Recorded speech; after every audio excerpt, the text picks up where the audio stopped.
Good morning to all. TDS में आज हम करेंगे फोर्थ लेक्चर और हमने कर लिया था 194 आई बी आई और आई बी कर लिया था। 194 आई ए करेंगे आज, जो इम्पोर्टेंट भी है। वैसे तो पूरा टीडीएस चैप्टर ही इम्पोर्टेंट है, लेकिन उसके अंदर भी कुछ सेक्शंस हैं जो ज्यादा चांसेस होते हैं आने के, जिसमें आई है, आई बी है। जब मैं क्वेश्चंस कराऊंगा तो उसमें भी आपको अंदाजा लग जाएगा कि कहाँ से क्वेश्चंस ज्यादा आते हैं।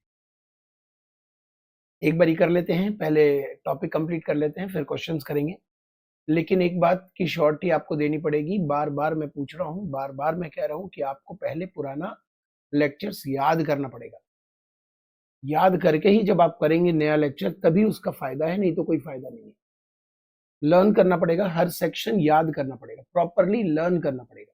सिर्फ आप समझ के अगला टॉपिक कर रहे हो, अगली क्लास ले रहे हो, उससे फायदा नहीं होगा।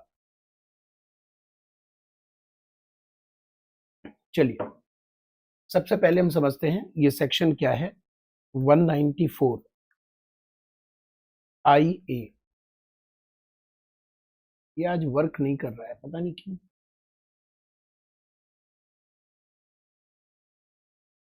सुबह भी दिक्कत कर रहा था। 194 आई ए ये कहता है कि अगर आपके पास कोई इमूवेबल प्रॉपर्टी है। इमूवेबल प्रॉपर्टी का क्या मतलब हुआ? लैंड।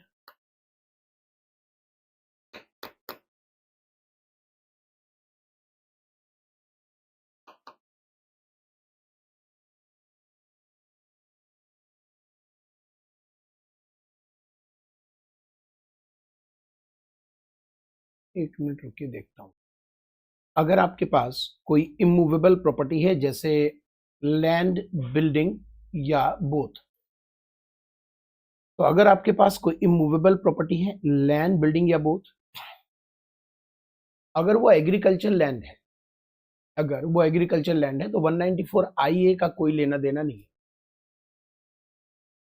194 आईए लगता है जब आप एक प्रॉपर्टी परचेज करते हो जिसकी कीमत 50 लाख या उससे ज्यादा है। बायर को कहा गया है कि जब वो पेमेंट करेगा सेलर को तो 1% टीडीएस काट लेगा। एक आउट फ्रेम बनाकर आपको दे दिया। इमूवेबल प्रॉपर्टी, लैंड, बिल्डिंग, उनके बायर को कहा गया है कि अगर आपने लैंड, बिल्डिंग 50 लाख या उसके ऊपर की कीमत की खरीदी है तो बायर से कहा गया है कि आप सेलर को पेमेंट करने से पहले 1% टीडीएस काट लेना। लेकिन इसमें अब कुछ चीजें और भी आपको जरूरी है समझना। पहले तो लैंड, एग्रीकल्चर लैंड के लिए, लैंड पे भी एप्लीकेबल है, बिल्डिंग पे भी है। Land, building, flat, both. Land, building combined है, सिर्फ बिल्डिंग फ्लैट्स होते हैं, लैंड है, सब पे एप्लीकेबल है। लेकिन एग्रीकल्चर लैंड पे ये सेक्शन नहीं लगेगा। एग्रीकल्चर लैंड अगर गांव वाला है, एग्रीकल्चर लैंड अगर गांव वाला है तो वैसे ही कैपिटल गेन नहीं होता, उस पर कोई टैक्स नहीं आता। अब बात रही शहर वाले एग्रीकल्चर लैंड। शहर वाले एग्रीकल्चर लैंड अगर गवर्नमेंट ने कंपलसरी एक्वायर किया तो सेक्शन 1037 में वैसे ही एग्जम्प्ट हो जाएगा। गवर्नमेंट ने कंपलसरी एक्वायर किया तो 1037 में एग्जम्प्ट हो जाएगा। कैपिटल गेन में आपने पढ़ा है 1037 एग्जम्प्ट हो जाता है।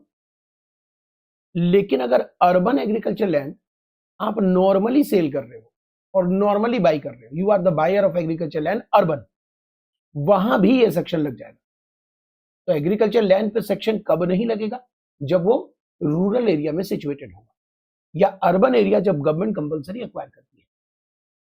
देखिए यहां पर आपको अलग अलग डायमेंशन से समझना पड़ेगा। जैसे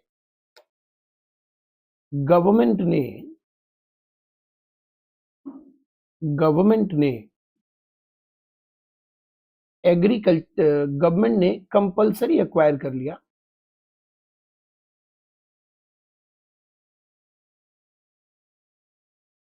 कंपलसरी एक्वायर कर लिया इमूवेबल प्रॉपर्टी।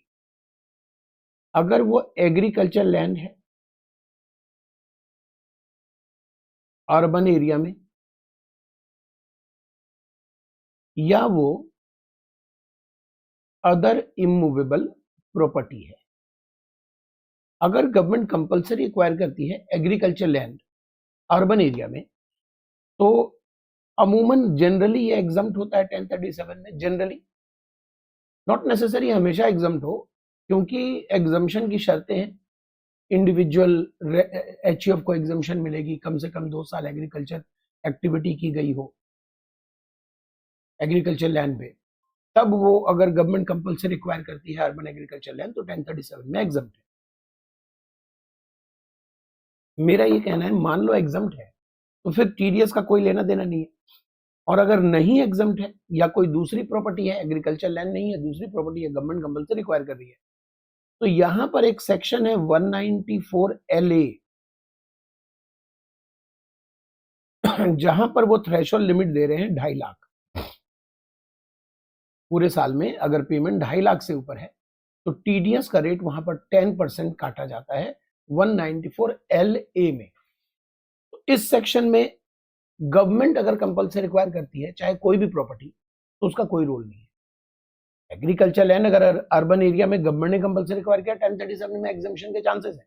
गवर्नमेंट अगर दूसरी प्रॉपर्टी अक्वायर करती है जहां 45(5) लगता है, सेक्शन 45(5) कैपिटल गेन में, तो उसके लिए 194 LA बना है जहां थ्रेशोल्ड लिमिट 2.5 लाख है।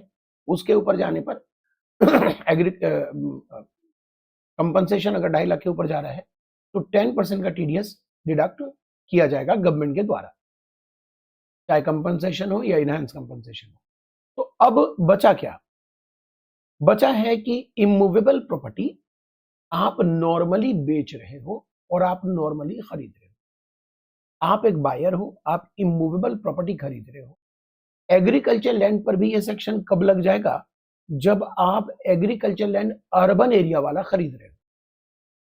एग्रीकल्चर लैंड अर्बन एरिया वाला अगर आप खरीदोगे, आप खरीदोगे, एक कोई भी इंडिविजुअल है, एचयूएफ है, कंपनी है, फर्म है, एलएलपी है, कोई भी अगर वो खरीद रहा है immovable property, even agriculture land in urban area, और सेलर रेजिडेंट है, तो 194 IA लग सकता है। कब लगेगा? यहां थ्रेशोल्ड लिमिट थोड़ा कॉम्प्लिकेटेड है।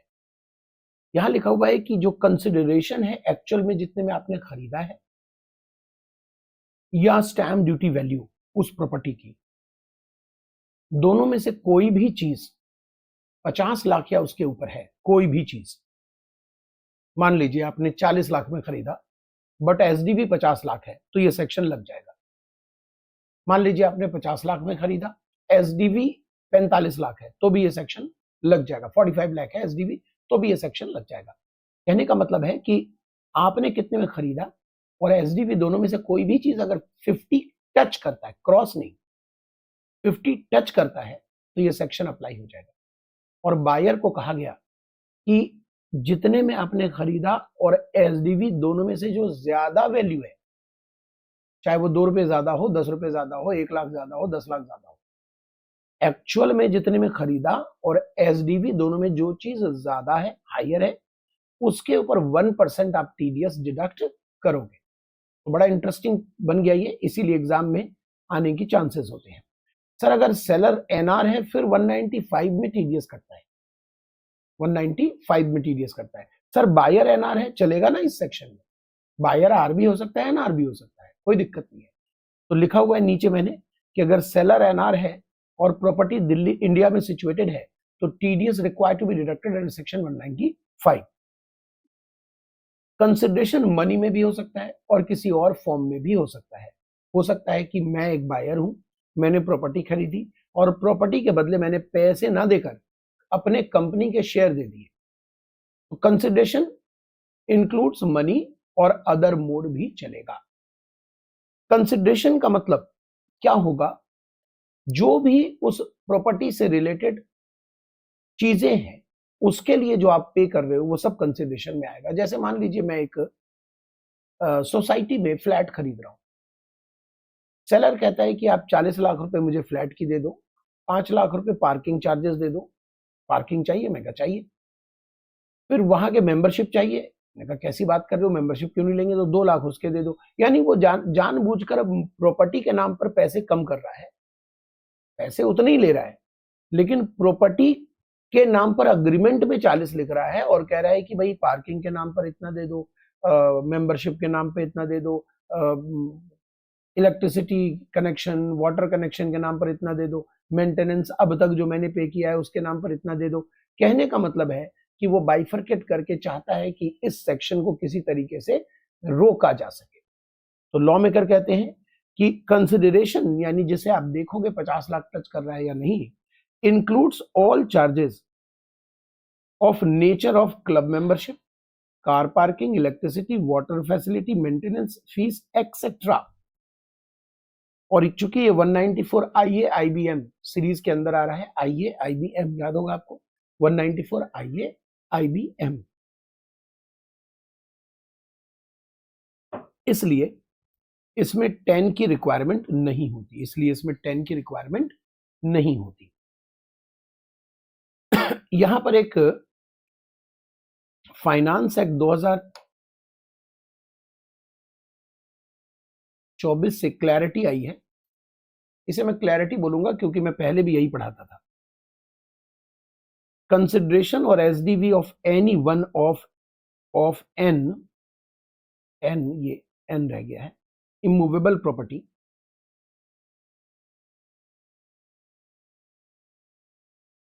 थ्रेशोल्ड लिमिट इस बार 194 आई जो आपने लास्ट क्लास में पढ़ा था, आपने याद कर लिया होगा, उसकी तरह नहीं है। 194 आई जो रेंट वाला था सेक्शन, उसमें वन पेयर और वन पेई के बीच में थ्रेशोल्ड लिमिट देखना था।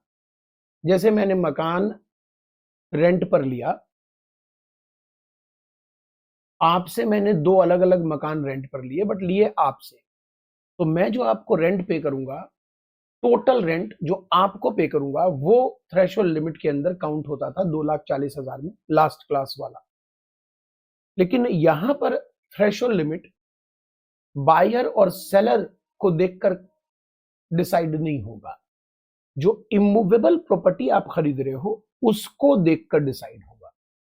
इसका मतलब ये हुआ कि आप सेलर हो, मैं बायर हूं, आपकी मैं दो अलग अलग प्रॉपर्टी खरीद रहा हूं, एक 30 लाख की और एक 40 लाख की, एक 30 लाख की खरीद रहा हूं, एक 40 लाख की खरीद रहा हूं। तो मैंने आपको तो 70 लाख का पेमेंट करना है, 1 to 1 आप और मैं के बीच जो प्रॉपर्टी की पेमेंट जा रही है वो 70 लाख रुपए जा रहा है। लेकिन क्या ये दो अलग अलग प्रॉपर्टी है? यस।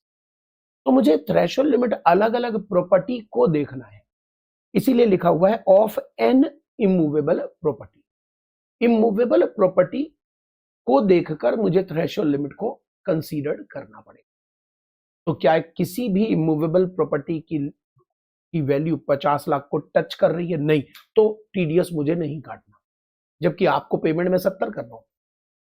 इसी से ठीक रिवर्स अगर हम सोचे कि एक प्रॉपर्टी जिसकी कीमत 70 लाख है और उसके दो अलग अलग सेलर हैं, क्योंकि ज्वाइंट होल्डर है, ज्वाइंट ओनर है, पत्नी और पति मिलकर प्रॉपर्टी खरीदते हैं, आज वो बेचना चाहते हैं मुझे 70 लाख में, मैं बायर हूं, प्रॉपर्टी 70 लाख की बिक रही है, दो लोग हैं इसके ओनर, मैं 35 का चेक काट के दोनों को दूंगा।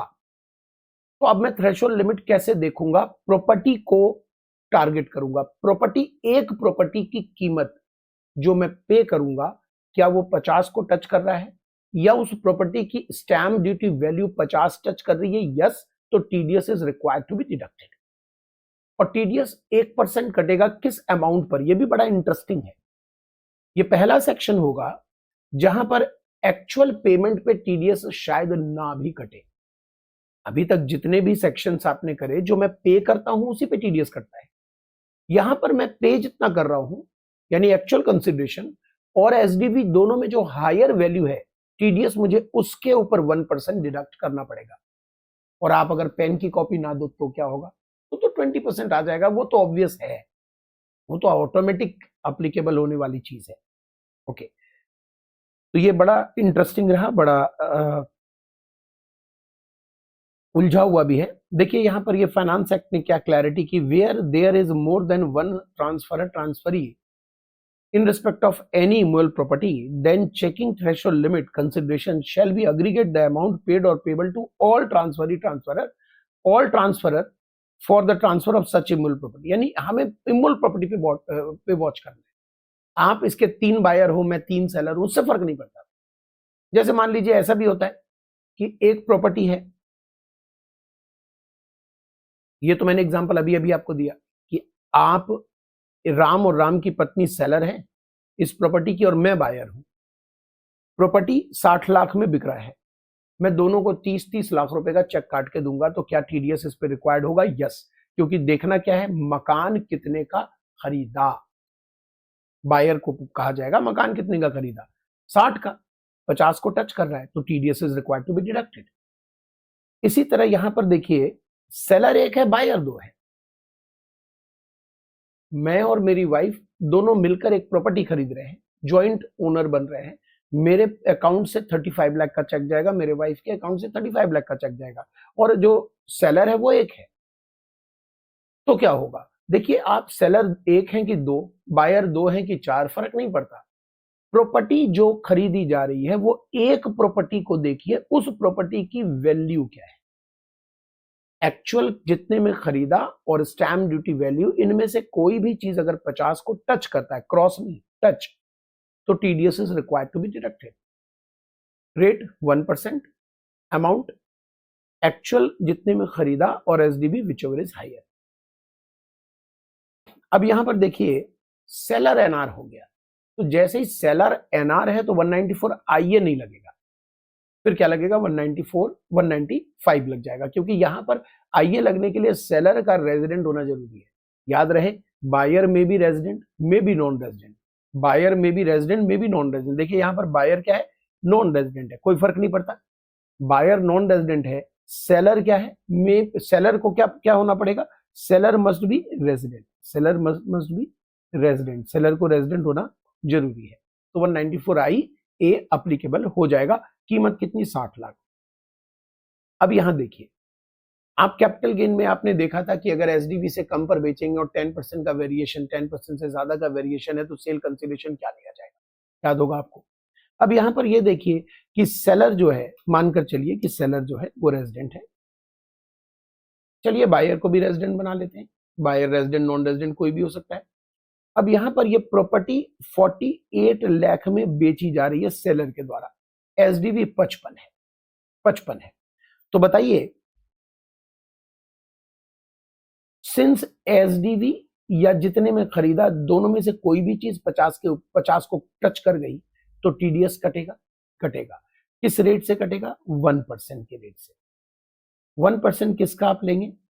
55 लाख का। यहां पर मैं थोड़ा सा चेंज कर दूं, इसे कर देता हूं 50। अब मुझे बताइए, टीडीएस कटेगा? यस सर, 50 टच किया तो कटेगा सर। किस रेट से? 1%। किस अमाउंट पर? 50 पर। ये बताइए, सेलर अपना कैपिटल गेन किस पर निकालेगा? 48 लाख। सेलर अपना कैपिटल गेन किस पे निकालेगा? 48 लाख। नहीं, सोचिए, कैपिटल गेन में क्या था? एक्चुअल सेल कंसिडरेशन के 110% से ज्यादा अगर एसडीवी है, 48 लाख है एक्चुअल सेल कंसिडरेशन,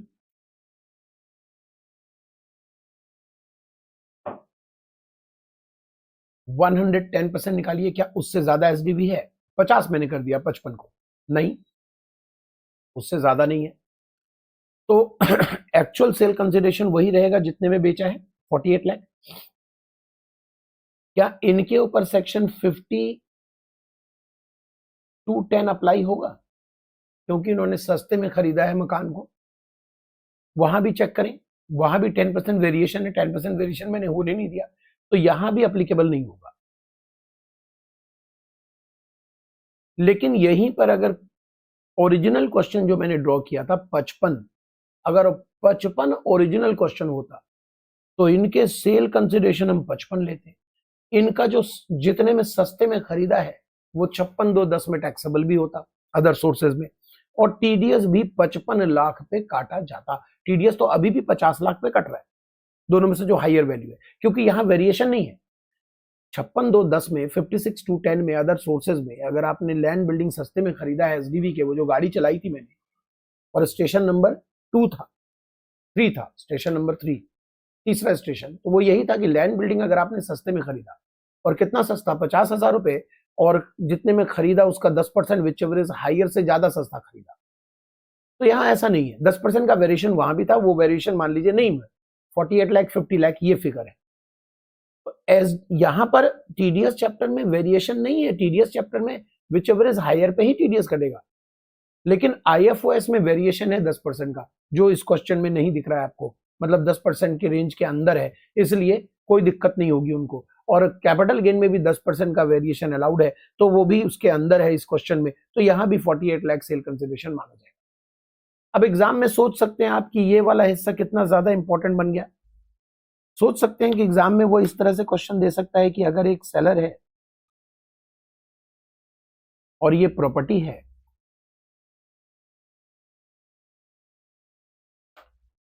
और वो बायर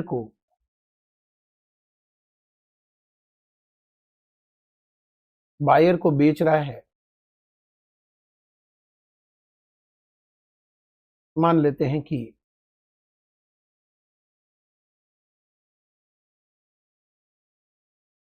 45 लाख में, और एसडीवी मान लेते हैं कि 50 लाख है। तो जब ये अपना कैप गेन निकालेगा तो सेक्शन 50C लगाकर सेल कंसिडरेशन, चूंकि 10%, 45 लाख का 10% होता है 4,50,000, क्या 4,50,000 इसमें जोड़ दीजिए, 110% ले लीजिए, 45 लाख का 110% लीजिए, 49,50,000, क्या उससे ज्यादा से एसडीबी है? यस, तो सेल कंसिडरेशन 50 लिया जाएगा। बायर के हाथ में आईएफओएस की इनकम आ जाएगी। हाँ हाँ, सही समझ रहे हैं भैया, कॉपी करो। आईएफओएस की इनकम आ जाएगी, ये स्टेशन नंबर 3 है, आपकी सुविधा के लिए लिख दिया, एग्जाम में मत लिख देना। और कितना कितना होगा बेनिफिट, बेनिफिट कितना है 5 लाख, तो 5 लाख आईएफओएस मान लिया जाएगा।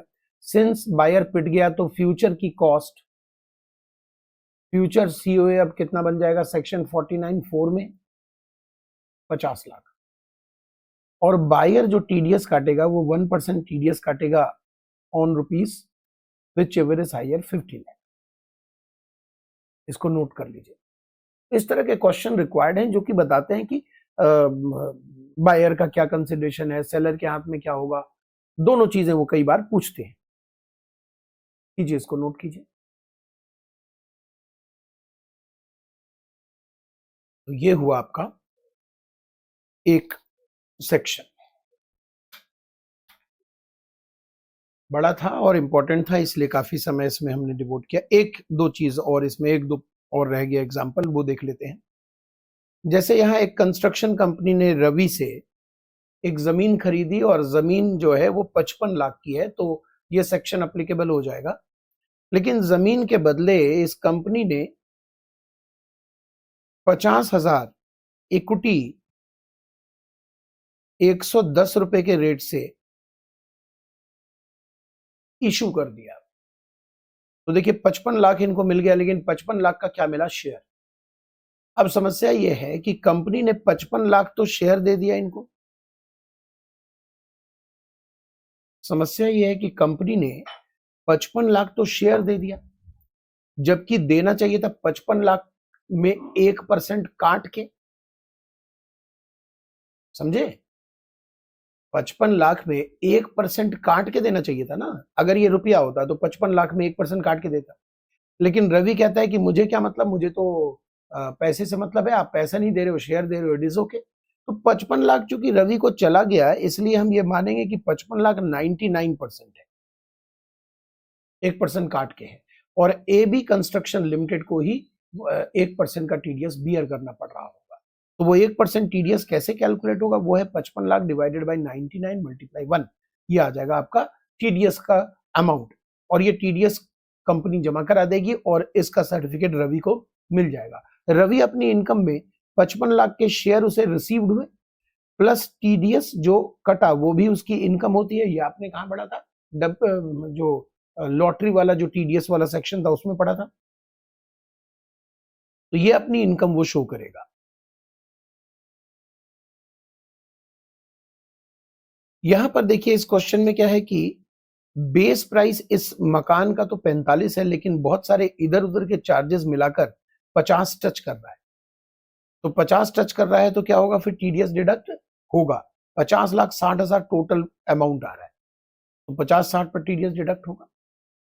अगले एग्जाम्पल में देखिए यहां पर बायर कोई भी हो सकता है, सेलर रेजिडेंट है। अब कितने में खरीदा और एसडीवी दोनों दिया हुआ है। देखिए दोनों में से कोई भी 50 को टच नहीं कर रहा, तो टीडीएस नहीं रिक्वायर्ड है काटना। अगले में देखिए एसडीवी टच हो गया, तो आप एसडीवी पर काट लेंगे 1%।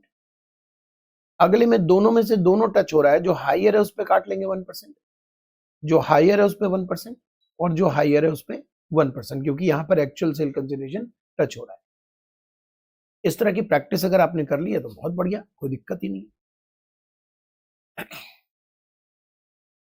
देखिए इसको आप इग्नोर भी कर सकते हैं, इसको करा दे रहा हूं बट इग्नोर भी किया जा सकता है। जैसे ये प्रैक्टिस में है, प्रैक्टिकल लाइफ में क्या होता है, आप जमीन के मालिक हो और आपके पास बिल्डिंग बनाने के पैसे नहीं है। बिल्डर आपको कहता है भाई जमीन पिताजी दादाजी के तरफ से आती जा रही है, तो जमीन है और पॉश इलाके में जमीन है, बढ़िया जमीन है, बट आप जॉब कर रहे हो, अभी पैसे इकट्ठे करोगे तो बनाओगे, अभी नहीं बना पा रहे हो, बिल्डिंग बनाने के पैसे नहीं है, या फिर बनाना नहीं चाहते, या फिर बनाने में इंटरेस्ट नहीं है। बिल्डर आपको अप्रोच करके कहता है कि आप मुझे इस जमीन के ऊपर डेवलपमेंट राइट्स दे दीजिए। डेवलपमेंट राइट्स क्या होते हैं कि जमीन आपकी रहेगी, लेकिन उसके ऊपर बिल्डिंग बिल्डर बनाएगा। आपने जमीन के डेवलपमेंट राइट्स दे दिए, उसके बदले बिल्डर आपको उस बिल्डिंग के अंदर 2-3 फ्लैट, कुछ हजार 10 लाख रुपए कैश भी दे देगा। बिल्डर का ये फायदा हुआ कि लगभग फ्री में जमीन मिल गई। अरे जब बिल्डिंग बन जाए, बिल्डिंग बिकने लगेगा तो आपको उसमें 2 फ्लैट भी पकड़ा देंगे। अदरवाइज तो बिल्डर को जमीन खरीदनी होती, फिर बिल्डिंग बनाना होता। आपको फ्री में दो मकान बने बनाए मिल गए, जमीन का वैसे भी आप क्या करने वाले थे, बनाने के पैसे नहीं थे। तो इसको कहते हैं joint development agreement, JDA, joint development agreement. Development rights transfer होता है यहां पर। इसमें अगर आपको फ्लैट वो दे रहा है तब तो कोई बात नहीं, जो प्रोजेक्ट है, प्रोजेक्ट यानी बिल्डिंग, उसमें जो शेयर दे रहा है तब तो कोई दिक्कत नहीं। लेकिन अगर आपको साथ में पैसे भी दे रहा है तो ये सेक्शन कहता है कि 10% इस पे टीडीएस 194 आईसी में डिडक्ट होगा। बस इतनी सी बात है, मतलब कहानी तो समझ गए आप। इस सेक्शन का ये रोल है कि अगर आपको फ्लैट के साथ कुछ पैसे भी दिए जा रहे हैं बिल्डर द्वारा, तो उस पैसे पर 194 आईसी में 10% टीडीएस कटेगा। ये सुन भी लिया, समझ भी लिया, इग्नोर करना चाहो कर सकते हो। नेक्स्ट है 194 जे। जे यानी याद रखना है जेम्स बॉन्ड, है ना। Professionals, we are professionals.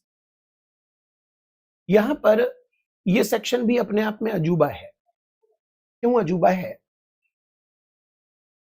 5 अलग अलग पेमेंट इसके अंदर शामिल है। अभी तक आपने जितने सेक्शंस पढ़े सब में एक पर्टिकुलर एक पेमेंट को टारगेट किया, मकान खरीदा, कॉन्ट्रैक्ट का पेमेंट किया, ब्रोकरेज दिया, सैलरी दिया, कमीशन दिया। हर सेक्शन एक पर्टिकुलर पेमेंट को, नेचर को टारगेट करता है अभी तक के सभी सेक्शन में। ये यूनिक इसलिए है क्योंकि ये 5 पेमेंट्स को टारगेट करता है, अलग अलग 5 पेमेंट। पहला पेमेंट कहता है कि अगर आपने प्रोफेशनल सर्विस की फीस पे की है, टेक्निकल सर्विस की फीस पे की है, कंपनी ने डायरेक्टर को पेमेंट किया है, आपने रॉयल्टी की पेमेंट की है और आपने नॉन कम्पीट फी पे किया है। ये 5 अलग अलग पेमेंट एक ही सेक्शन में शामिल है। ये सभी पेमेंट ऐसे हैं कि एक इंडिविजुअल एचयूएफ भी कर सकता है। जैसे ही इंडिविजुअल एचयूएफ भी कर सकता है, वैसे ही क्या आ जाएगा, every person is required to be deduct TDS except individual HUF and individual HUF also if last year tax audit last year turnover exceed in case of business rupees 1 crore and in case of profession rupees 50 lakh. Sir last question एक बारी section निकालना, आप तो पूछते नहीं, मैं ही पूछ लेता हूं आपकी तरफ से। सर यहां पर बायर टीडीएस काटता है, हाँ, तो बायर तो कोई भी हो सकता है सर, यस। तो यहां पर यह नहीं लिखा कि any person other than individual HUF, नहीं लिखा, तभी तो आम आदमी फंस गए। 194 आईए आईबीएम में आम आदमी फंस रहे हैं। लास्ट क्लास में आईबी पढ़ा था जिसमें 50,000 से ज्यादा रेंट पे कर रहे हैं पर मंथ, तो वो आम आदमी भी तो फंस रहे थे।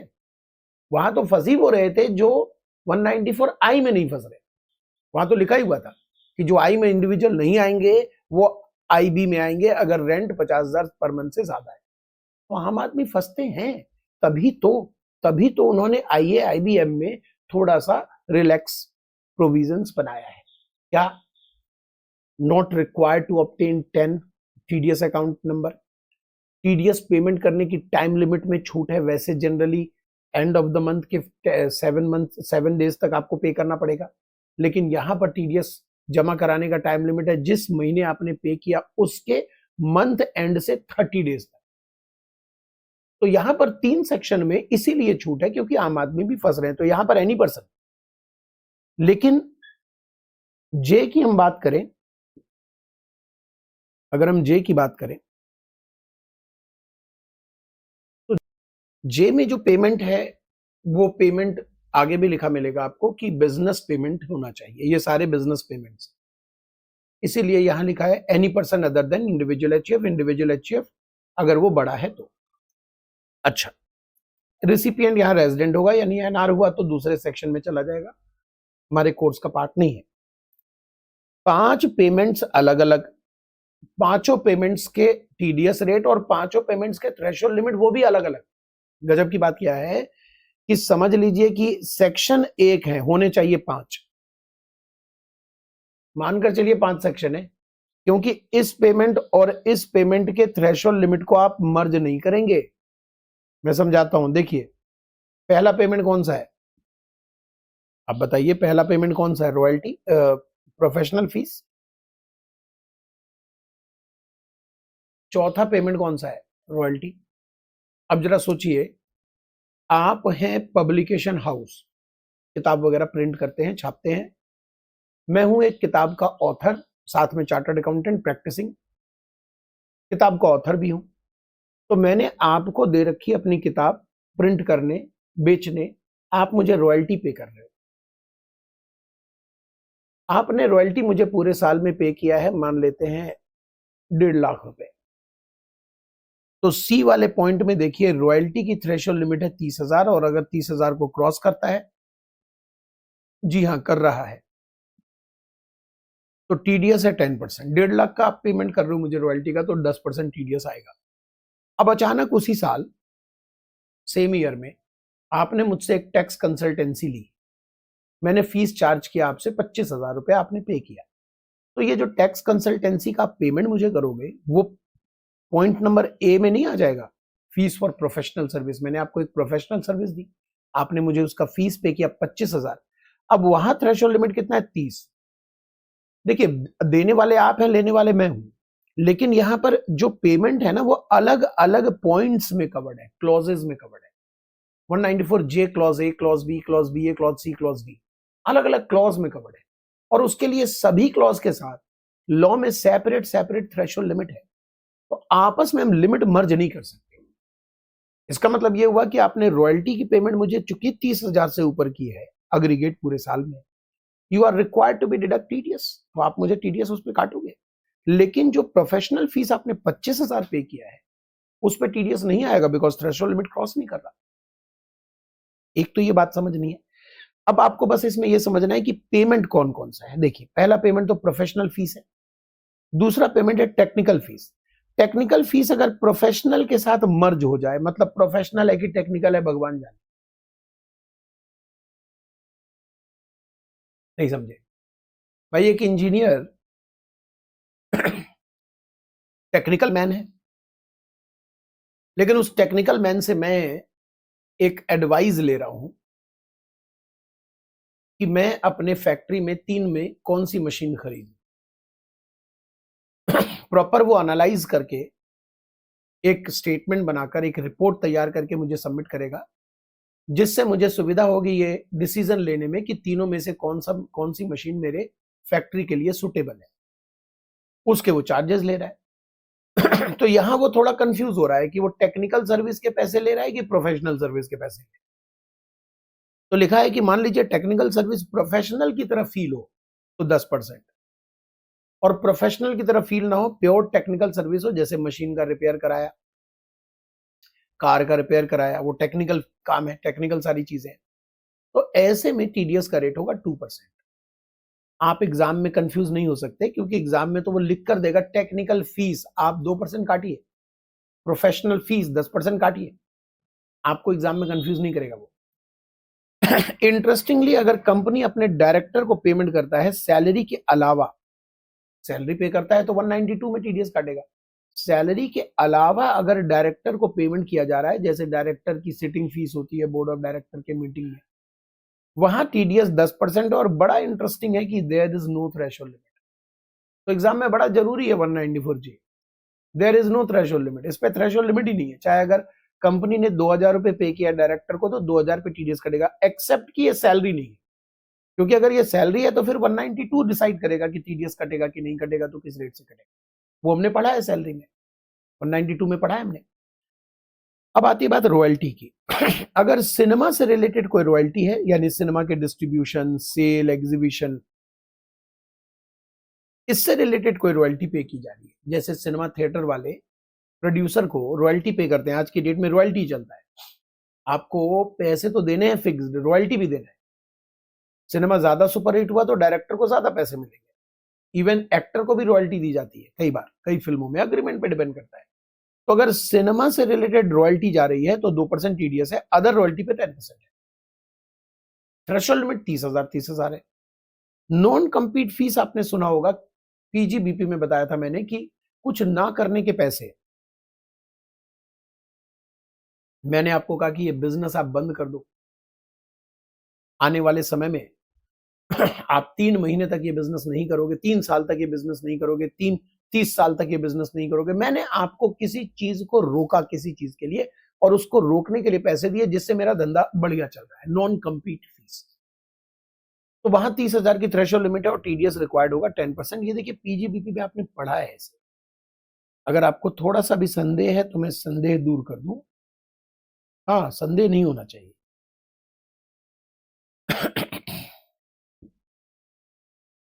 होता क्या है, आपको ना याद आ जाता है तो कॉन्फिडेंस आता है। ये देखिए, जब आप सेक्शन 28 कर रहे थे तो ये सब आप कर रहे थे ना। यहां देखिए क्या लिखा हुआ है, नॉन कंपीट फीस। अब अभी लगता है कि यार ऐसा सच में पढ़ा था हमने, याद क्यों नहीं आ रहा है? क्योंकि शुरू से एक टीचर जब आपसे कहता है कि टैक्स मुश्किल है,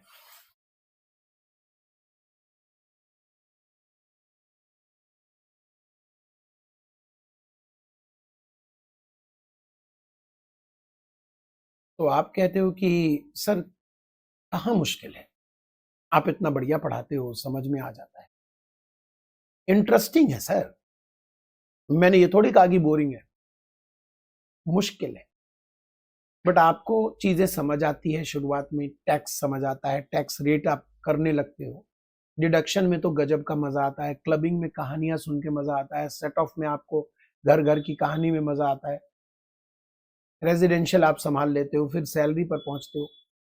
धीरे धीरे आपने मेरी बात जो इग्नोर की कि आपको रटना है, वो धीरे धीरे वो आपके ऊपर बोझ बनता चला गया। अब आप कहते हो कि ठीक है, अब बहुत पीछे हो गए हैं, रटेंगे, देखते हैं कब रटना है, साइड बाय साइड थोड़ा थोड़ा रटते हैं। 15 मिनट वाली टेक्निक भी खत्म हो गई, वो भी आपने छोड़ दी। तो ऐसी परिस्थिति में ऐसा ही फील होगा कि ऐसा पढ़ा था क्या। और फिर एग्जाम देखते देखते आ जाता है करीब। बच्चों को लगता नहीं है कि एग्जाम इतनी जल्दी आ जाएगा, लगता है अभी दूर है। लेकिन एग्जाम ऐसी मुसीबत है जो दिखता दूर है, आ जाता है बहुत जल्दी। इसलिए हमेशा से मैं बोलता जा रहा हूं, और आप में से ऐसा नहीं है कि सभी ने ऐसा किया हो, बहुत बच्चे मेरी बात को फॉलो भी करते हैं कि नहीं सर, समझाते हैं, समझ भी आ रहा है, साथ के साथ याद भी करना है और अच्छे से रटना है, बार बार रटना है, बढ़िया से रटना है, 15 मिनट वाली टेक्निक फॉलो करके रटना है, जैसे मर्जी रटना है। और उन बच्चों को आज कॉन्फिडेंस होगा कि आप टेक्स्ट में पूछो कुछ भी, हम बताएंगे। ठीक है, अभी तो बहुत कुछ पढ़ना बाकी है, क्योंकि टेक्स्ट में आपने प्रोविजंस कर लिए, सेपरेट सेपरेट चैप्टर के क्वेश्चंस कर लिए, लेकिन मर्जिंग क्वेश्चन, एग्जाम में कैसा दिखता है क्वेश्चन, वो सब चीजें प्रैक्टिस करेंगे तो और कॉन्फिडेंस आएगा। लेकिन उसके लिए जरूरी है आपके प्रोविजंस आपको लर्न होने चाहिए। अगर वो लर्न नहीं है तो सब गड़बड़ है। ऐसा तो नहीं है मैं पहली बार कह रहा हूं, पहले भी बहुत बार बोला है। तो जितना हो सके टाइम निकालिए और चीजों को याद कीजिए।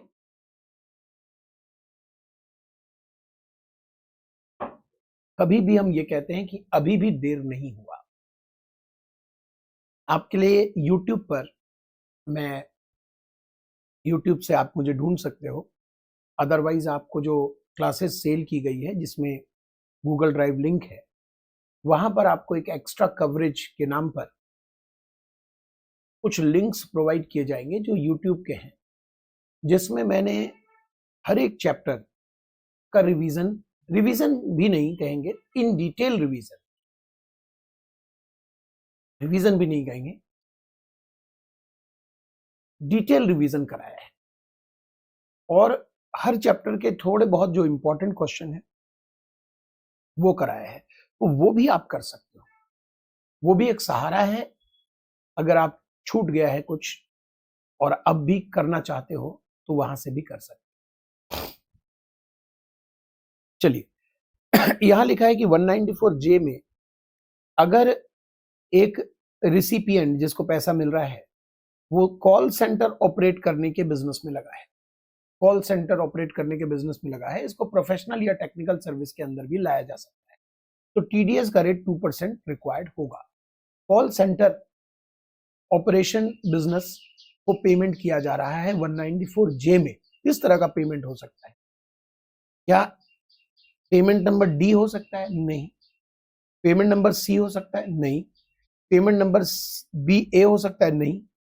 पेमेंट नंबर ए हो सकता है? Yes, yes. देखिए, आपने बहुत सारे एप्लीकेशन देखे होंगे, उसमें एक देखा होगा जो डॉक्टर्स आपके पास अवेलेबल होते हैं 24/7, जैसे प्रिवेंटिव हेल्थ चेकअप स्कीम आपने किसी से लिया है तो वहां पर डॉक्टर्स अवेलेबल होते हैं कॉल सेंटर की तरह, और आपको एडवाइस देते हैं, आपकी परेशानी सुनते हैं, आपको एडवाइस देते हैं। तो यहां पर अगर पेमेंट कोई कर रहा है कॉल सेंटर को, मान लीजिए ये पेमेंट, जैसे मान लीजिए कंपनी ने पेमेंट किया उनको, तो ऐसी परिस्थिति में जहां पर कॉल सेंटर को पेमेंट किया जा रहा है और वो जे में कवर्ड हो रहा है, चाहे वो ए बी ए सी में भी रॉयल्टी का भी केस बन जाए, कभी नॉन कम्पीट फीस का भी केस बन जाए कभी। कहने का मतलब है अगर 194J में पेमेंट किया जा रहा है और पेमेंट कॉल सेंटर को जा रहा है तो टीडीएस का रेट 2% होगा। ये इंपॉर्टेंट एग्जाम के लिए है। प्रोफेशनल, टेक्निकल, रॉयल्टी, डायरेक्टर्स, ये सब आते हैं। दिखा दूंगा कैसे क्वेश्चन बनते हैं।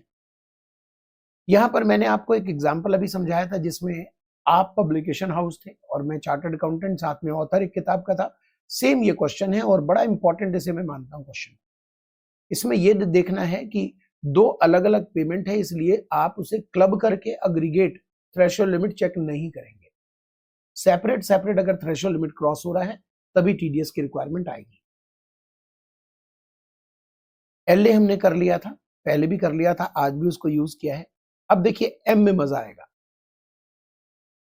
एम के लिए आपको मैं 2 मिनट का समय देता हूं। ये रिकॉल कीजिए, ये रिकॉल कीजिए और ये रिकॉल कीजिए।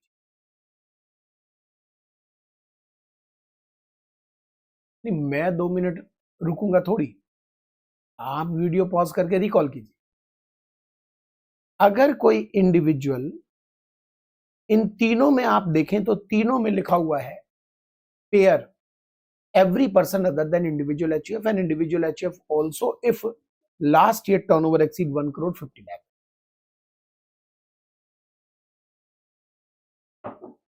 तीनों में लिखा हुआ है।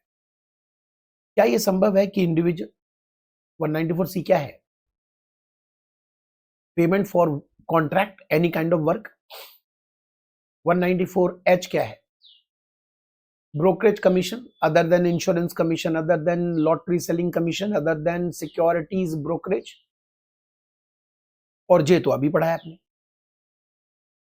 तो इनमें जो भी पेमेंट है वो एक इंडिविजुअल HUF भी कर सकता है, तो क्या वो भी पेयर होगा वहां पर? क्या वो भी टीडीएस के लिए रिक्वायर्ड होगा? अगर उनका लास्ट ईयर टर्नओवर 1 करोड़ या 50 लाख से एक्सीड है तो 194C, H और J में टीडीएस की रिक्वायरमेंट उनकी बनती है। ऐसे इंडिविजुअल और HUF ढूंढे जो इन तीनों सेक्शन में टीडीएस नहीं काटेंगे, उनकी रिक्वायरमेंट नहीं है, वो पेयर के डेफिनेशन में नहीं आएंगे। सर, इंडिविजुअल HUF ऐसे जिनका लास्ट ईयर टर्नओवर 1 करोड़ से एक्सीड नहीं कर रहा, 50 लाख से एक्सीड नहीं कर रहा। या सर एक और केस बन सकता है, इंडिविजुअल बिजनेस ही नहीं करता हो, आय का टर्नओवर, जॉब वाला बंदा हो, पॉसिबल है। ऐसे इंडिविजुअल HUF को कहा गया है कि अगर आप C, H और J में जो पेमेंट्स हमने बताया है उनसे रिलेटेड कोई भी पेमेंट करते हैं, C, J और H कोई भी पेमेंट करते हैं और अग्रीगेट पेमेंट 50 लाख को क्रॉस करता है। याद है आपके पिताजी का एग्जांपल लिया था कि वो करोड़ों रुपए की बिल्डिंग खरीद रहे हैं, 15 करोड़ की बिल्डिंग और 15 लाख का ब्रोकरेज पे किया है, तो क्या वो ब्रोकरेज जे में आ जाएगा? आपके पिताजी जॉब वाले थे तो 194H में तो नहीं आ सकता, लेकिन क्या 194M में आ जाएगा? M में थ्रेशोल्ड लिमिट कितनी है? 50 लाख। ब्रोकरेज आपके पिताजी कितना दे रहे हैं? 15 लाख। नहीं आएगा। तो फिर इतना मोटा अमाउंट सर कौन पे करेगा? कैसे बात कर रहे हो? ऐसा अमाउंट ही कहां से आएगा? बताता हूं। एक सैलरीड बंदा है, उनका पैकेज ही करोड़ों का है। बहुत सारे सैलरीड बंदे हैं, करोड़ों का पैकेज है, तो पैसे की कोई दिक्कत नहीं, कोई कमी नहीं। अगर वो एक बिल्डर से कांटेक्ट करता है अपनी बिल्डिंग बनवाने के लिए, पर्सनल बिल्डिंग बनवाने के लिए, तो क्या ये 194C में कवर्ड हो सकता था पेमेंट? लेकिन सिंस वो व्यक्ति बिजनेसमैन नहीं है तो लास्ट ईयर टर्नओवर का कोई मतलब नहीं, इसलिए 194C में नहीं आएगा।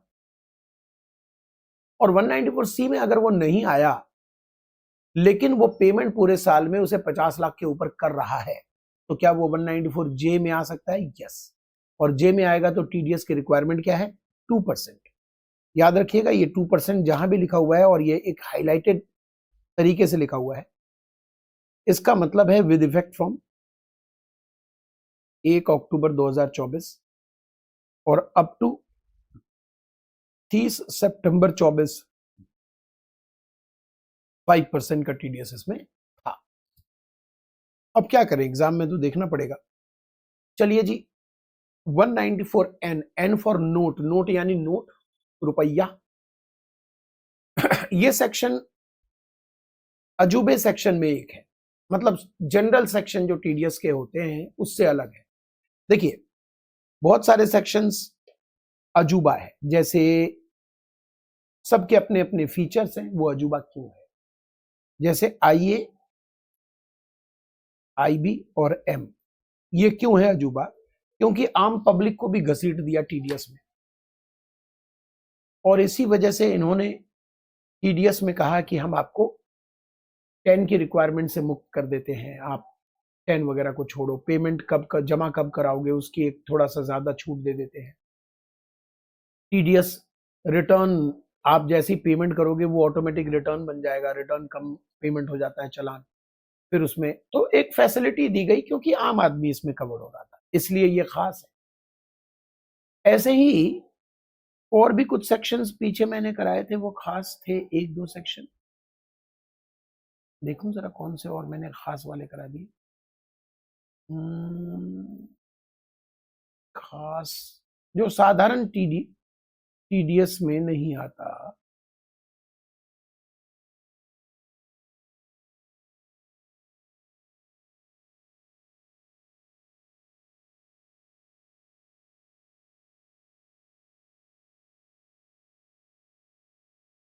नहीं, आगे मिलेगा और खास सेक्शन, और खासियत बताऊंगा कि क्यों वो खास है। जैसे आईआईबीएम क्यों खास है बता दिया, अब ये क्यों खास है, ये बिल्कुल अलग सेक्शन, साधारण टीडीएस सेक्शन से बिल्कुल अलग, बनाने वाले ने भी फुर्सत से इसे बनाया, ना जाने क्यों बनाया।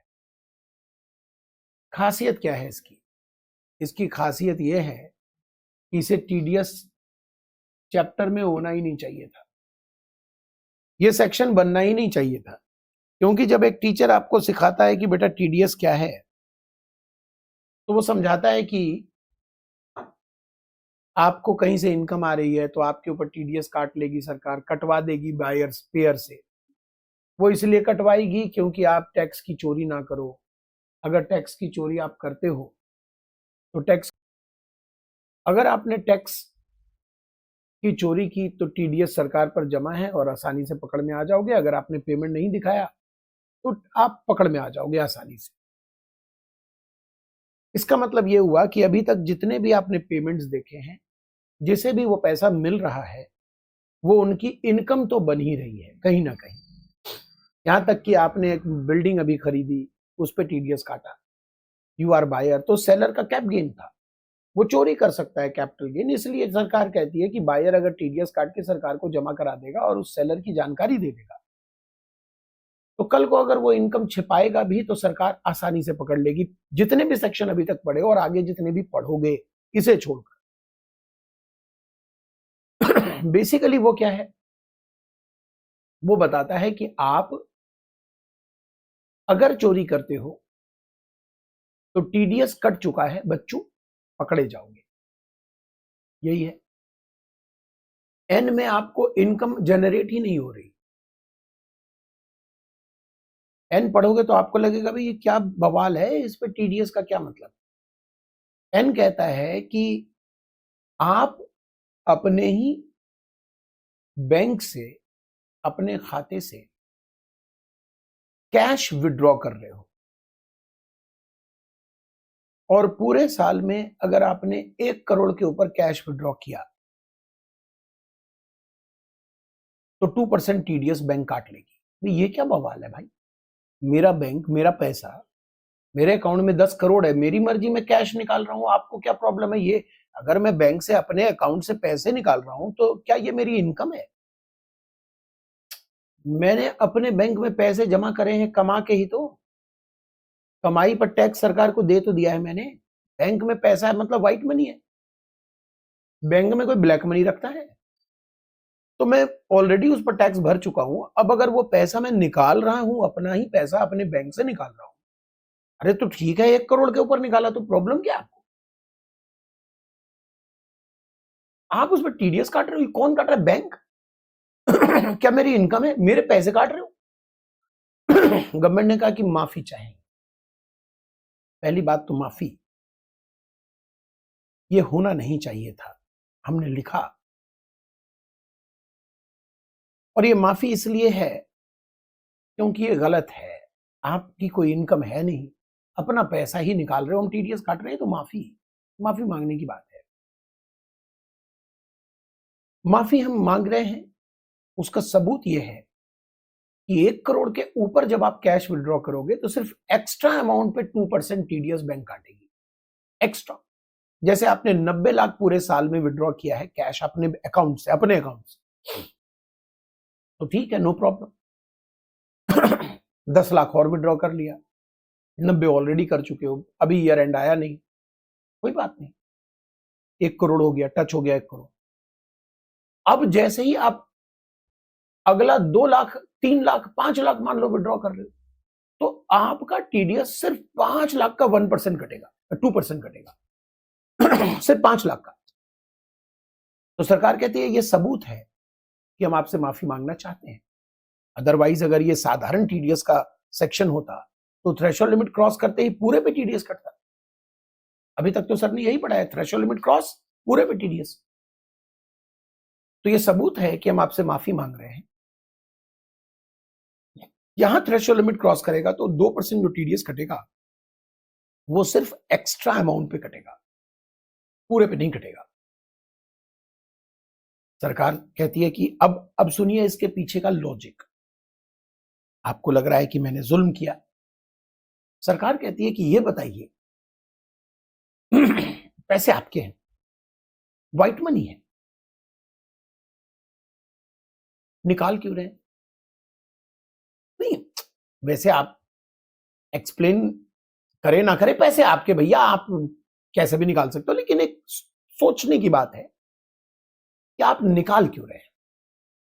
जरूरत है आपको, ठीक, यानी आपको कहीं पेमेंट करना है, ठीक, तो भाई साहब चेक से पेमेंट क्यों नहीं कर रहे?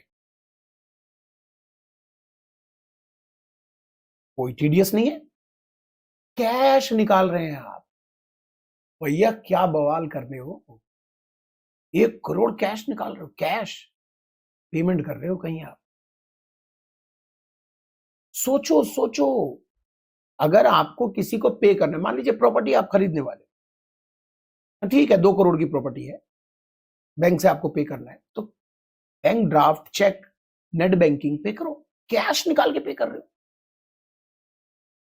हम बताएं, तुम ये तो वाइट है, लेकिन ये कैश निकाल के तुम किसी को ब्लैक में दे रहे हो, किसी ऑफिसर को घूस दे रहे हो, ऐसा पेमेंट कर रहे हो जिसके हिसाब किताब ना हो। कैश की जरूरत क्या है? कौन तुमसे मांग रहा है करोड़ों से ऊपर कैश? दैट्स वाई टीडीएस, क्योंकि अब हम आपके ऊपर इन्वेस्टिगेशन डालेंगे। बैंक जैसे ही आपकी जानकारी टीडीएस काट के हमको दे देगी तो डिपार्टमेंट आपके पीछे पड़ेगा, आपके ऊपर इन्वेस्टिगेशन करेगा कि आपने किसी को तो ब्लैक में पैसे दिए हैं। ये है 194N को डालने का ऑब्जेक्ट, तो बिल्कुल अलग है, यूनिक है। टीडीएस काटने की जिम्मेवारी है banking company, cooperative bank, post office. मान लीजिए मेरे बैंक में 3 खाते चलते हैं, एक ही बैंक में, तो तीनों खातों में अग्रीगेट मैंने अगर करोड़ के ऊपर निकाला है, चाहे करंट अकाउंट में 2 करंट अकाउंट है, 3 सेविंग अकाउंट है एक ही बैंक में, तो सभी अकाउंट्स में मिलाकर अगर मैं करोड़ के ऊपर निकालता हूं तो उस बैंक की जिम्मेवारी है कि वो 2% टीडीएस काटेगा। अगर विड्रॉ करने वाला आदमी मैं लास्ट के 3 साल से आईटीआर भी नहीं फाइल कर रहा, तो मेरी यहां थ्रेशोल्ड लिमिट 10 मतलब 1 करोड़ के बजाय 20 लाख की हो जाएगी। अगर मैं पिछले 3 साल के आईटीआर का डिफॉल्टर हूं तो मेरे लिए यहां 1 करोड़ की लिमिट नहीं है, 20 लाख की लिमिट है। 20 लाख क्रॉस करते ही 2% टीडीएस, और 1 करोड़ क्रॉस कर गया तो 5% टीडीएस। यहां देखिए रिसिपिएंट की 2 कैटेगरी है। पहली कैटेगरी, अगर मैंने लास्ट 3 साल से रिटर्न नहीं भरा है, लास्ट 3 साल चेक करने का तरीका देखिए, ये है, ये देखिए, अगर मैं 24-25 में पैसा निकाल रहा हूं तो 1 साल पीछे का छोड़ दीजिए, क्योंकि इसका रिटर्न तो मैं अभी भी भर सकता हूं। ये लास्ट के 3 साल अगर मैंने रिटर्न नहीं फाइल किए हैं, बस जस्ट रिटर्न नहीं फाइल किए हैं, तो मैं कैटेगरी 1 वाला बन गया, और यहां पर मेरी थ्रेशोल्ड लिमिट है 20 लाख। 20 लाख से ज्यादा अगर कैश विड्रॉ करूंगा तो 2% टीडीएस बैंक काट लेगी, और अगर 1 करोड़ के ऊपर चला गया मैं, तो 1 करोड़ से जितना ऊपर जाएगा उस पर 5% टीडीएस काटेगी। ये फर्स्ट कैटेगरी के लिए। बाकी लोगों के लिए 2% टीडीएस है 1 करोड़ के ऊपर जाने पर, और याद रखिएगा जितना ऊपर सिर्फ उतना टीडीएस। ये हम क्वेश्चन में अभी करने वाले हैं। सरकार कहती है कि कुछ हम एक्सेप्शंस रखेंगे, अब टेंशन मत लो। जैसे गवर्नमेंट ही पैसे निकाल रही है, बैंक खुद ही पैसे निकाल रही है। जैसे एटीएम मशीन, हम कहते हैं ATM machine, white label automated teller machine, ATM machine. ATM operator पैसे निकालकर मशीन में डालना चाहता है तो बैंक से पैसे निकाल रहा है। या फिर बिजनेस कॉरेस्पॉन्डेंट, ये बिजनेस के बड़े एजेंट होते हैं, बैंक के बड़े एजेंट होते हैं बैंक के, ये पैसा निकाल रहे हैं क्योंकि उनको पेमेंट करना है। तो इन लोगों के लिए हम अपवाद बनाते हैं, एक्सेप्शन बनाते हैं, टेंशन की बात नहीं है, ठीक है। और सरकार भविष्य में और भी नोटिफाइड कर सकती है कुछ लोग जिसके लिए ये सेक्शन अप्लीकेबल नहीं होगा, या हो सकता है कि उनके रेट्स रिड्यूस कर दें, या जो भी है, ये सरकार की अथॉरिटी है, सरकार की अपनी मर्जी है। ये तो हो गया एक्सेप्शन। अब आते हैं, पहले तो आप इसे याद कीजिए। एक और चीज बता दूं, अगर पैसा निकालने वाला कोऑपरेटिव सोसाइटी है तो 1 करोड़ की लिमिट की जगह उनको 3 करोड़ की लिमिट अप्लीकेबल। कोऑपरेटिव सोसाइटी अगर पैसा निकाल रहा है तो 1 करोड़ की जगह 3 करोड़ की लिमिट अप्लीकेबल होगी, ठीक है। अब देखिए, इसमें जैसे क्वेश्चन में साफ मैंने लिख दिया है कि रिसिपिएंट ने आईटीआर प्रॉपरली फाइल किया है। 80 लाख का विड्रॉ कर रहा है कैश तो कोई टीडीएस नहीं। 25 का विड्रॉ कर रहा है तो ये 1 करोड़ को क्रॉस कर गया। कितना क्रॉस कर गया? 5। तो सिर्फ 5 का 2% टीडीएस कटेगा, 10,000 रुपए एक्स्ट्रा पर। मान लीजिए कि मैं 3 साल से रिटर्न नहीं भर रहा, याद रखिए 3 में से एक भी साल रिटर्न भर दिया तो मैं डिफॉल्टर नहीं बनूंगा। तीनों साल का रिटर्न अगर मैंने नहीं भरा है और मैंने 50 लाख विड्रॉ किया है तो गौर कीजिए कि 20 लाख की मेरी थ्रेशोल्ड लिमिट है। 20 से कितना ज्यादा है? 30। 30 के ऊपर 2% टीडीएस कटेगा। 20 लाख थ्रेशोल्ड लिमिट है, उसको क्रॉस करके जितना एक्स्ट्रा अमाउंट है विड्रॉ का उस पर 2% टीडीएस कटेगा, तो 60,000 रुपए टीडीएस आ गया। एक और दूसरा आदमी है, ये मान लीजिए राम है, ये भी रिटर्न नहीं भर रहा है लास्ट के 3 साल, और ये है गोपी, इसने भी रिटर्न नहीं भरा है लास्ट के 3 साल। अब गोपी ने 105 लाख, 1 करोड़ 5 लाख विड्रॉ किया। थ्रेशोल्ड लिमिट तो इनकी भी 20 लाख होगी, तो 20 लाख से जितना ऊपर चला गया, मान लीजिए ये 0 है, ये 20 है, ये 1 है। अब उसने, ये 20 लाख है, ये 0 है, और ये 1 करोड़ है। उसने पैसे विड्रॉ किए इतना, तो देखिए यहां तक तो हम टीडीएस काट ही नहीं रहे। 20 को क्रॉस करके 1 करोड़ तक जितना है, यानी 80 लाख, इस पर हम 2% टीडीएस काटेंगे। और 1 करोड़ को जितना क्रॉस कर गया 5 लाख, उस पर हम 5% टीडीएस काटेंगे, क्योंकि जो डिफॉल्टर है उनकी थ्रेशोल्ड लिमिट 20 लाख है, उसको क्रॉस करते ही 2% टीडीएस, और 1 करोड़ को क्रॉस करते ही 5% टीडीएस। जो टीडीएस, जो आईटीआर डिफॉल्टर नहीं है उनके लिए थ्रेशोल्ड लिमिट है 1 करोड़, उसको क्रॉस किया तो 2% टीडीएस। कोऑपरेटिव बैंक अगर कोऑपरेटिव सोसाइटी अगर विड्रॉ कर रहा है पैसा कैश में, तो उनकी थ्रेशोल्ड लिमिट 1 करोड़ के बजाय 3 करोड़ है। 3 करोड़ को क्रॉस करेगा तो 2% टीडीएस, ठीक है। यहां देखिए, मान लीजिए इसने रिटर्न नहीं भरा, राम के पास पीएनबी में पैसे हैं, बैंक में पैसे हैं, उसने 30 जुलाई को 20 लाख रुपए निकाले, कोई टीडीएस नहीं है। 6 लाख और निकाले तो 20 को क्रॉस कर गया तो 6 पर 2%। 50 और निकाले तो चूंकि 20 को क्रॉस कर चुका है और 1 करोड़ को क्रॉस नहीं किया है, गौर कीजिएगा 1 करोड़ को क्रॉस नहीं किया है। 50, 20, 70 और 6, 76, तो फिर 50 पर 2% टीडीएस 30। अब देखिए 1 करोड़ को क्रॉस कर गया, कितना क्रॉस कर गया? अब जरा गौर देखिए, गौर कीजिए, तो टोटल यहां पर विड्रॉ आपने कितना किया?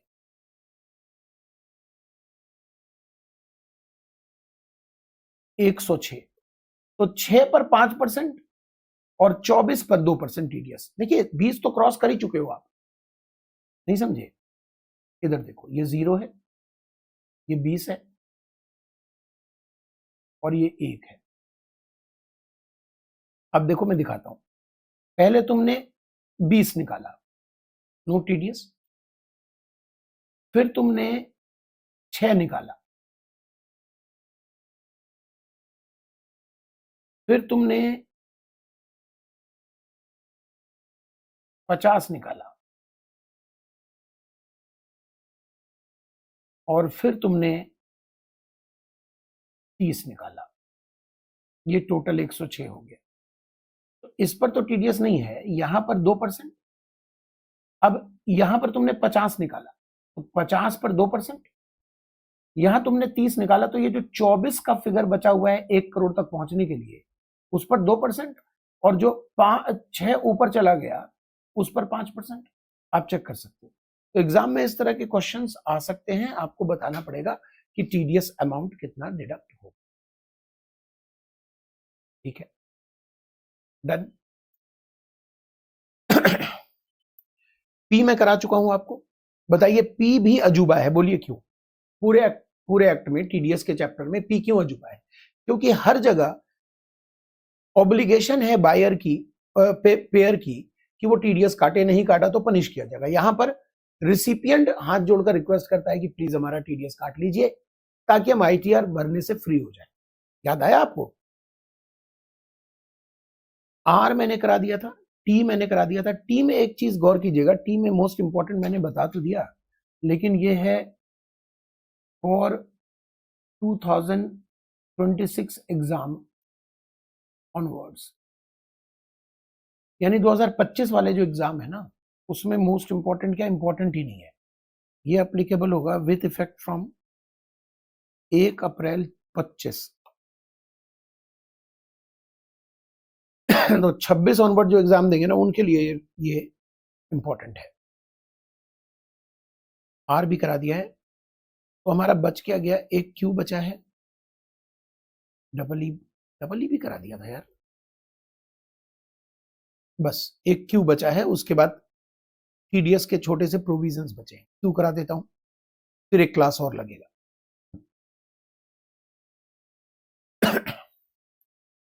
क्यू के कोरेस्पॉन्डेंस एक और सेक्शन आगे मिलेगा टीसीएस में। टीसीएस हम अलग क्लास में करेंगे। क्यू कहता है कि एक बायर है, एक सेलर है, दोनों व्यापारी हैं। सेलर तो पक्का व्यापारी है गुड्स का, बायर व्यापारी हो भी सकता है, नहीं भी हो सकता है। मैं हूं बायर और आप हैं सेलर। आप गुड्स बेच रहे हैं, फर्नीचर बेच रहे हैं, रॉ मटेरियल बेच रहे हैं, कार बेच रहे हैं, टीवी बेच रहे हैं, फ्रिज बेच रहे हैं, आप कोई भी गुड्स बेच रहे हैं, आपका काम है बेचना, आप व्यापारी हैं, यू आर सेलर। अगर मैंने आप ही से पूरे साल में 50 लाख से ज्यादा का माल खरीदा, आप ही से,